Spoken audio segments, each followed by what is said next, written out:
Todos nós já fomos surpreendidos por algum truque de mágica e, sem perceber, utilizamos o método científico para tentar desvendar como ele fez aquilo. Levantamos e testamos hipóteses a fim de descobrir algo que nos parece sobrenatural, mas nada se passa de um fenômeno físico.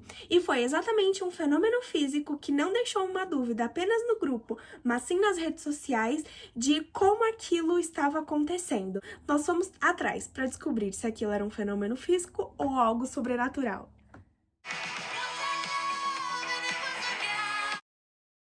O projeto baseia-se em uma corrente e uma argola. Pelo senso comum, a argola deveria passar direto e cair no chão. Mas como é observado, a argola se prende na corrente antes de cair no chão. Como isso é possível?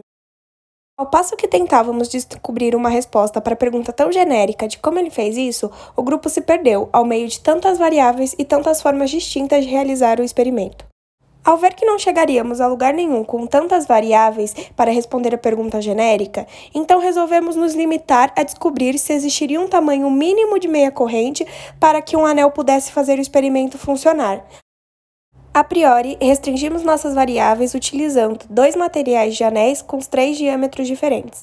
Utilizamos também 2 materiais distintos de corrente, barbante e metal e 5 tamanhos diferentes. Começamos a coleta de dados pela pesagem dos materiais. Assim, começamos os testes no experimento em si. Utilizamos os 3 tipos de diâmetros dos 2 materiais do anel e os 3 comprimentos dos 2 tipos de materiais da corrente. A partir disso, conseguimos uma coleta de dados mais robusta, a qual nos possibilitou montar uma planilha onde anotávamos os lançamentos necessários para que houvessem acertos, ou então, em alguns casos, nem acertos houveram. Assim, conseguimos levantar hipóteses mais coerentes a partir do experimento.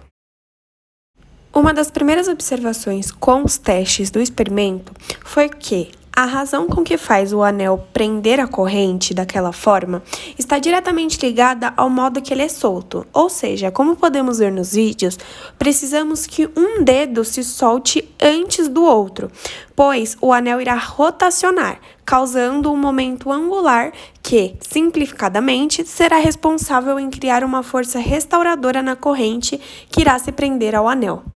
Após essa coleta de dados do grupo, nós fomos atrás de um modelo matemático que simplificasse o experimento a partir de 3 hipóteses levantadas em uma das nossas discussões. A primeira, o atrito entre o anel e a corrente é desprezível. A segunda, a modelagem é baseada no centro de massa do anel. E a terceira é que o experimento funciona quando o anel e a corrente formam um ângulo de 90 graus. Logo, a partir da terceira hipótese do grupo e com o auxílio do professor, nós chegamos à conclusão que precisaríamos criar um modelo que mostrasse que o tempo translacional do anel, ou seja, o tempo que para ele fazer 90 graus com a corrente, deveria ser maior do que o tempo rotacional, ou seja, o tempo dele sair da corrente. A partir, então, da nossa hipótese que o anel precisaria formar 90 graus para o experimento funcionar e que o nosso tempo translacional precisaria ser maior do que o nosso tempo rotacional, utilizamos o torque do anel, já que esses tempos deveriam estar em função do anel, para então achar uma aceleração angular. Derivamos e colocamos em módulo para achar uma aceleração angular média. Também utilizamos o teorema da velocidade média para encontrar isso. Após encontrarmos essa aceleração angular média, utilizamos o modelo do movimento circular uniformemente variado para então encontrar o tempo necessário para o anel fazer 90 graus. Para descobrir o tempo necessário para o anel sair da corrente, utilizamos o modelo de queda livre. Logo, como o nosso tempo translacional deveria ser maior do que o nosso tempo rotacional, fizemos uma inequação de que o tempo translacional menos o tempo rotacional deveria ser igual ou maior que 0. Assim, obtivemos um tamanho de meia corrente mínimo para cada diâmetro de anel, para que esse anel pudesse efetuar um ângulo de 90 graus e assim o experimento funcionar. Dessa forma, nossa hipótese era que o anel precisaria fazer um ângulo de 90 graus para o experimento funcionar.